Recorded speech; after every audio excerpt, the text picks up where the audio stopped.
தக்காளி சட்னி செய்கிறது எப்படின்னு பார்க்கலாம் வாங்க. எண்ணெய் ஊற்றிக்கணும், கடுகு போட்டுக்கணும், வெங்காயம் 4, பச்சை மிளகா 2, பூண்டு 2 தட்டி போட்டுக்கணும். தக்காளியை பொடி பொடியாக கட் பண்ணி போட்டுக்கணும். நல்லா வதக்கணும். நல்லா வதங்கக்குள்ளேயே நம்ம பாருங்கள் பொடி பொடியாக கட் பண்ணிவிட்டு நல்லா வதக்கணும். தண்ணியெல்லாம் கொஞ்சம் கூட ஊற்றவே கூடாது. அரை ஸ்பூன் சின்ன ஸ்பூனில் அரை ஸ்பூன் மஞ்சள் போட்டுக்கணும். இப்போயே மஞ்சள் போட்டிங்கன்னா தான் இந்த வதக்கிறதுல மஞ்சள் வாசனையே இருக்காது. மஞ்சள் போட்டுக்கோங்க. அரை கிலோவுக்கு அரை ஸ்பூன் மஞ்சள் போட்டால் போதும். இதுக்கு ஒரு ட்ரிப்ஸ் இருக்குது. தக்காளி சட்னியெல்லாம் சாதாரண வீடியோ தான், இதுக்கு ஒரு ட்ரிப்ஸ் இருக்குது. அந்த ட்ரிப்ஸு பாருங்கள். நல்லா வதக்கிட்டு பாருங்கள், சர்க்கரை ஒரு சின்ன ஸ்பூன் கரம் மசாலா போட்டுக்கோங்க. அரை ஸ்பூன் கரம் மசாலா.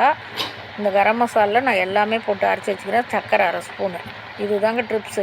சர்க்கரை போட்டு நல்லா கிளறி மூடி வச்சுருங்க. ஒரு 5 நிமிஷம் கழித்து திறந்து நல்லா கரண்டியில் மசிச்சிங்கனாவே நல்லா வெந்துடும். அந்த உப்பு, சர்க்கரை, கரம் மசாலா வாசனை செமையாக இருக்கும்.